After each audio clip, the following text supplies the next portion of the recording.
Presiden Prabowo Subianto mengungkap BPI dan Antara akan mengelola dana sebesar 300 triliun rupiah yang berhasil diamankan oleh pemerintah selama 100 hari kerja Kabinet Merah Putih.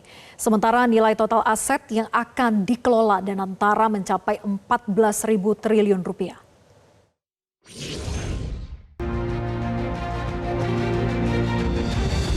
Saya, Presiden Republik Indonesia, meluncurkan Badan Pengelola Investasi Daya Anagata Nusantara dan Antara Indonesia.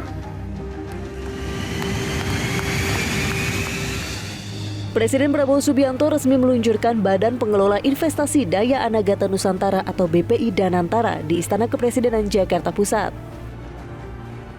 Presiden Prabowo mengungkap BPI Danantara akan mengelola dana sebesar 300 triliun rupiah di mana dana itu merupakan uang yang berhasil diamankan oleh pemerintah selama 100 hari kerja Kabinet Merah Putih. Dengan dana itu Danantara akan menginvestasikan 20 proyek nasional yang sebagian besar bergerak dalam sektor industri. Presiden menyebut puluhan proyek ini akan memberikan dampak nyata terhadap terbukanya lapangan kerja dan mewujudkan kemakmuran masyarakat Indonesia. Presiden Prabowo menekankan pihaknya bertekad menjadikan Indonesia sebagai negara maju. Karena dengan total aset lebih dari 900 miliar dolar Amerika, Danantara Indonesia akan menjadi salah satu dana kekayaan atau sovereign wealth fund negara terbesar di dunia. Namun ikhtiar kita terhadap Danantara Indonesia tidak berhenti di dalam negeri saja. Danantara Indonesia juga akan menjadi agen bagi peran global Indonesia yang semakin kuat. Melalui inisiatif ini kita akan menjalin kemitraan strategis dalam energi terbarukan, infrastruktur, pendidikan, dan menempatkan Indonesia sebagai pemain utama di tingkat global serta berkontribusi bagi kesejahteraan dan stabilitas regional dan dunia. BPI Danantara akan dipimpin Menteri Investasi dan Hilirisasi Kepala BKPM Rosan Roslani dan Menteri BUMN Erick Thohir sebagai Ketua Dewan Pengawas. Rosan membantah kabar Danantara tidak bisa diaudit oleh KPK dan BPK. Rosan menegaskan semua pihak bisa melakukan audit dan mengawasi Danantara. Nggak ada yang kebal hukum di negara ini, ya. Jadi KPK bisa, apalagi kalau ada tindakan yang tidak patut atau kriminal sangat bisa. BPK ya kan ada program PSO itu juga bisa diaudit untuk perusahaan-perusahaan yang ada PSO. Jadi berita ini harus diluruskan dan semua itu ikut mengawasi kita dan ikut berperan aktif dalam rangka yaitu memastikan bahwa kita berjalan dengan baik dan benar, ya. Komisi 6 DPR memastikan akan mengawasi kinerja dan integritas Danantara dalam mengelola aset. Terlebih Danantara disebut-sebut akan mengelola aset senilai lebih dari 900 miliar dolar Amerika Serikat atau sekitar 14.000 triliun rupiah. Ini kita menciptakan malaikat yang mensejahterakan bangsa atau kita menciptakan monster? Ya kan? Kalau tidak diawasi baik dia akan menjadi monster ini. Itu. Tapi kalau diawasi dengan baik, dia bekerja dengan baik, kita harapkan integritas yang baik, maka dia akan jadi malaikat penyelamat bagi bangsa ini. Dan dia akan membawa negara Indonesia ini terbang tinggi begitu. Nah, itu yang kita harapkan dari Danantara ini. Sejauh ini Danantara akan mengelola aset 7 BUMN raksasa, antara lain Bank Mandiri, Bank Rakyat Indonesia, PLN, Pertamina, Bank Negara Indonesia, Telkom Indonesia, dan Mind ID. Tim Liputan Metro TV. Pemirsa, pemerintah resmi meluncurkan Danantara, sebuah lembaga baru yang akan mengelola seluruh aset dan kekayaan BUMN di Indonesia. Total aset yang akan dikelola mencapai 14.000 triliun rupiah. Lembaga ini diharapkan dapat mengoptimalkan pengelolaan dana serta mendorong pertumbuhan ekonomi nasional tanpa bergantung pada modal asing. Lalu bagaimana mekanisme tata kelola investasi dan pengawasannya? Kita akan membahasnya bersama dengan Wakil Ketua Komisi 6 DPR RI Andre Rosiade dan ekonom senior Derajat Wibowo. Selamat malam Bang Andre dan juga Pak Derajat. Selamat malam, Vera. Selamat malam. Selamat malam. Terima kasih sudah menyempatkan waktu untuk bergabung. Oke, saya ke Pak Derajat dulu ya. Pak Derajat, Mengelola aset lebih dari 14.000 triliun dan antara diharapkan bisa membawa dampak positif bagi ekonomi nasional kita. Nah, tapi pertanyaan begini Pak Derajat, apakah Danantara ini bisa memberikan dampaknya secara langsung terhadap pertumbuhan ekonomi nasional? Terlebih target pertumbuhan ekonomi di angka 8%, apakah sebetulnya dengan Danantara inilah salah satu caranya sehingga target 8% itu bisa terwujud? Ya, ini menjadi salah satu inovasi ya, inovasi yang dilakukan oleh Presiden supaya kita bisa menggenjot pembentukan modal tetap bruto ya. Di dalam komponen PDB itu kan ada pembentukan modal tetap bruto. Nah, itu ada investasi. Nah, kalau investasi itu dilakukan secara APBN itu biasanya ada beberapa hal yang tidak bisa memaksimalkan efek multipliernya. Nah, kalau dilakukan secara korporasi itu biasanya bisa lebih besar efeknya. Nah, ini inovasi yang dilakukan Presiden Prabowo ini adalah untuk menggenjot pertumbuhan secara korporasi. Ya, salah satu caranya secara korporasi, tapi tetap dikendalikan oleh negara, tetap diawasi oleh negara. Nah, memang wajar kalau sesuatu barang baru itu ada orang yang mempertanyakan, ada orang yang sanksi, itu saya rasa wajar. Nanti kuncinya Mas Rosan dan kawan-kawan itu mungkin yang pertama adalah membuat prosedur, aturan main, good corporate governance internal di Danantara. Ya, kalau di Mandiri kan sudah ada, di BRI sudah ada, PLN sudah ada semuanya.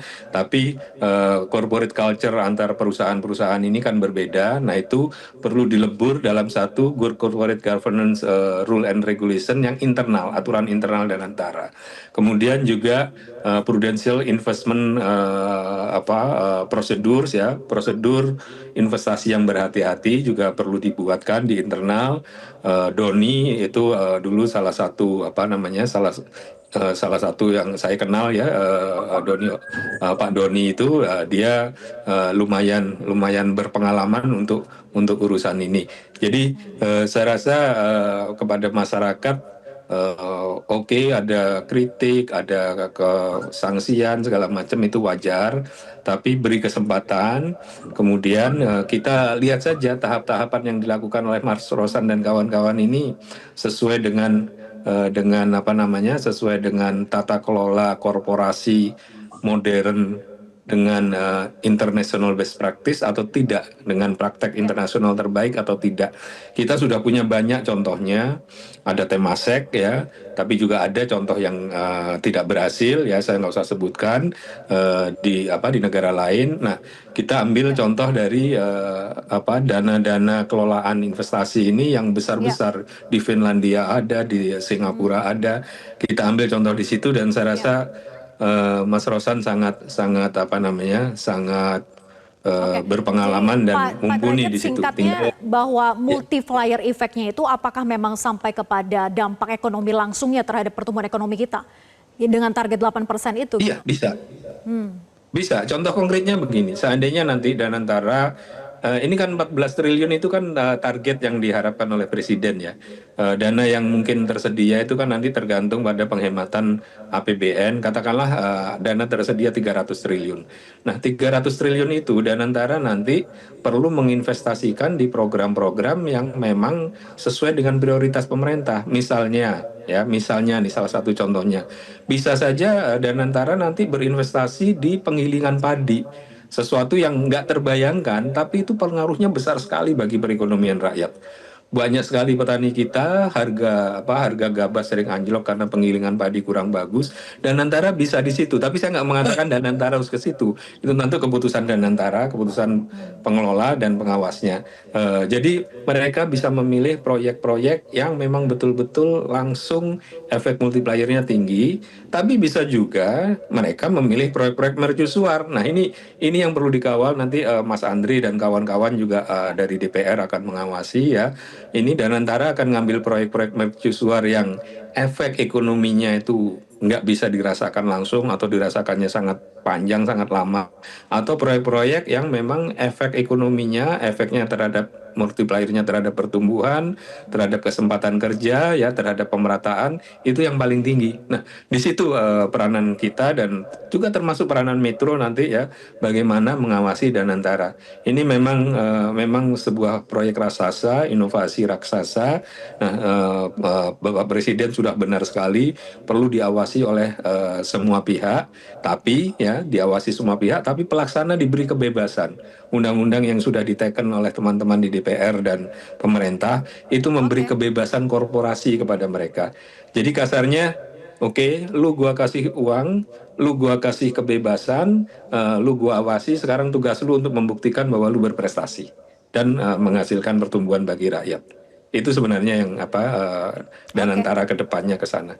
Ya, arahnya memang ke sana, tapi Bang Andre, meskipun Danantara ini kan menawarkan peluang besar bagi pertumbuhan ekonomi di Indonesia, tentu ada beberapa tantangan gitu yang perlu untuk diantisipasi sejak awal, terutama soal pengawasan untuk mencegah potensi penyalahgunaan dananya, mengingat besarnya jumlah aset yang dikelola ini. Jadi bagaimana sebetulnya bentuk pengawasan yang harusnya diterapkan, Bang Andre? Jadi Vera, memang wajar ya kami paham bahwa ada rasa kekhawatiran di tengah masyarakat bagaimana cara mengawasi Danantara. Nah, sebagai pembuat undang-undang, saya ingin menyampaikan bahwa Danantara ini di undang-undang itu akan diaudit laporan keuangannya oleh BPK. Itu yang pertama.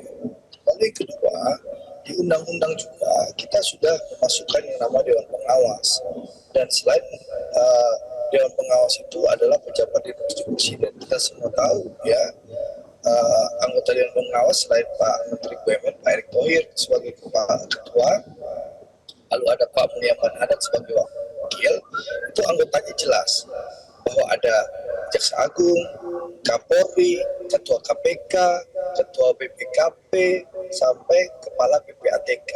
Ini membuktikan apa? Dari awal pemerintah ingin pengelolaan Danantara ini dijalankan secara transparan, secara terbuka. Bahkan launchingnya pun dilakukan secara terbuka, mengundang seluruh mantan presiden, ya, wakil presiden, seluruh duta besar, ya, ada 65 dubes tadi yang hadir, lalu puluhan rektor, Pemret, seluruh media. Itu menunjukkan apa? Bahwa Presiden Prabowo ingin Danantara diawasi, dan kita sebagai pembuat undang-undang di DPR tentu akan mengawasi, dan kita sudah memberikan instrumen pengawasan yang jelas kepada Danantara, di mana auditnya dilakukan oleh BPK. Jadi tidak benar kalau dibilang Danantara tidak bisa diaudit di undang-undang. Nah, menyatakan Danantara itu diaudit oleh Badan Pemeriksa Keuangan. Lalu yang kedua, Dewasnya pun jelas, ya. Mana ada organisasi yang dewasnya ada Jaksa Agung, Kapolri, Ketua KPK, PPATK, Ketua BPK, Ketua BPKP. Ini menunjukkan apa? Bahwa Presiden Prabowo sangat ingin bahwa Danantara ini benar-benar menjadi lembaga yang akuntabel, transparan, sehingga tadi yang disampaikan Pak Derajat bahwa kita ingin Danantara ini menjadi modal besar bagi bangsa ini, sehingga cita-cita pemerintah Pak Prabowo ingin ekonomi tumbuh 8% bisa terwujud, bukan hanya omong-omong gitu loh. Seperti itu, Vera. Jadi pengawasannya sangat-sangat ketat, ya. Oke, pengawasannya harus sangat ketat. Bisa diaudit, gitu loh. Semuanya ada di undang-undang. Di Undang-Undang nomor 1 tahun 2025, perubahan ketiga atas Undang-Undang 19 tahun 2003. Nah, ini kami ingin putarkan kembali sebetulnya pernyataan Presiden yang menekankan bahwa Danantara itu harus dikelola dengan sangat hati-hati, transparan, saling mengawasi, dan harus bisa diaudit oleh siapapun. Kita simak berikut ini. Indonesia untuk itu harus dikelola dengan sebaik-baiknya, dengan sangat hati-hati, dengan sangat transparan, dengan saling mengawasi. Harus bisa diaudit setiap saat oleh siapapun, karena ini sekali lagi adalah milik anak dan cucu kita, milik generasi penerus bangsa Indonesia. Oke, jadi semua pihak harus bisa terlibat untuk mengawasi, bahkan Danantara tidak boleh alergi untuk diaudit gitu ya. Pak Derajat, jadi KPK, BPK, PPATK dilibatkan dalam pengawasan, tapi apakah ini cukup ataukah seharusnya perlu melibatkan lembaga luar, independen pengawas dari luar agar celah kerawanan skandal misalnya korupsi seperti yang terjadi pada 1MDB itu tidak akan terjadi pada Danantara? Kalau saya jadi Mas Rosan atau jadi Dirut Mandiri, itu saya malah justru tambah pusing, Mbak Vera. Karena yang audit bertumpuk-tumpuk, berlapis-lapis. Ya, jadi yang ngawasin juga berlapis-lapis. Misalkan Mandiri ya, dia sebagai perusahaan TBK itu ada laporan ke OJK, ya. Kemudian juga dia bisa harus diaudit oleh KAP. Dia juga ada sustainability report, dia ada macam-macam itu laporannya itu. Kalau pernah ngerasain ngelola korporasi, apalagi yang TBK, apalagi BUMN, itu ribetnya minta ampun, ya. Jadi ditambah lagi, kemudian ditambah holding, itu jadi sebenarnya pengawasannya jadi makin banyak. Jadi narasi yang berkembang seolah-olah Danantara ini nggak diawasi itu saya memaklumi mungkin karena mereka belum berpengalaman ya terhadap hal ini. Saya pernah menjadi komisaris BNI sekitar 20 tahun lalu ya, 20 tahun lalu lebih, 22 tahun lalu. Dan itu banyak sekali laporan yang harus kita lakukan. Dan kemudian sekarang mereka kalau dulu laporannya cukup ke Menteri BUMN, sekarang masuk ke holding, ke Danantara ini. Nah, jadi saya justru melihat pengawasannya itu justru lebih berlapis-lapis, ya. Kemudian KAP juga bisa masuk, masyarakat juga bisa masuk, dan zaman sekarang kalau ada yang nggak benar itu kan gampang diviralkan. Makanya tadi yang saya lebih menekankan bagaimana tim di Danantara ini mengembangkan prosedur tata kelola perusahaan yang baik, ya. Karena prosedur tata kelola perusahaan itu antar setiap perusahaan berbeda, antar PLN dengan Pertamina berbeda, Main ID dengan Pertamina berbeda, belum lagi dengan keuangan berbeda. Contohnya yang gampangnya begini saja, tata kelola pengeluaran kas kecil misalkan. Itu setiap perusahaan berbeda. Ada yang kas kecilnya cukup segini, ada yang kas kecilnya harus begini, ada yang prosedurnya harus ke sana, ada yang. Nah, itu harus disinkronkan oleh pimpinan Danantara. Menyingkronkan antar berbagai unit ini juga bukan pekerjaan yang gampang, ya. Jadi memang PR pertama itu adalah prosedur internal tadi. Kemudian PR kedua ya itu mengidentifikasi portfolio investasi apa yang memang sesuai dengan perintah Bapak Presiden, sesuai dengan keinginan para stakeholders. Ya, jadi jangan sampai nanti Danantara akan dipakai misalkan lebih prioritas ke proyek mercusuar misalkan. Ya. Proyek mercusuar pada titik tertentu tetap diperlukan. Tapi tentu harus dilihat ya urgensinya, harus dilihat dananya cukup tidak. Nah, kalau melihat prioritas Bapak Presiden dan kebetulan saya juga ikut menyusun platform beliau dan Pak Gibran ya, itu prioritas kita kan di swasembada pangan, energi, kemudian juga prioritas di pembangunan perumahan. Nah, kalau misalkan Danantara misalkan nanti akan masuk di bidang properti untuk mengenjot investasi di bidang properti, itu akan sangat besar sekali ya. Tapi tadi Bapak Presiden sudah memberi arahan energi terbarukan. Nah, energi terbarukan ini kita punya geothermal, Mbak Vera, Mas Andri, kita punya geothermal yang kita masih belum kompetitif harganya. Nah, Danantara bisa berinvestasi di bidang teknologi untuk membuat geothermal kita itu harga listriknya per kilowatt hour-nya itu bisa kompetitif dengan batu bara. Baik, Nah, Pak Derajat. investasi ini yang perlu dicari oleh Danantara nanti. Oke, saya ke Bang Andre, kemudian Bang Andre, kita harus belajar dari negara tetangga kita gitu ya. Ada Temasek Singapura yang sukses, kemudian ada juga 1MDB yang kemudian gagal gitu karena skandal korupsinya. Apa kemudian masukan Komisi 6 soal mekanisme tata kelola Danantara dan catatan tentunya atas pengalaman dari dua negara tetangga yang berbeda sekali ini hasilnya? Ya, tadi Ya, Bang Andre.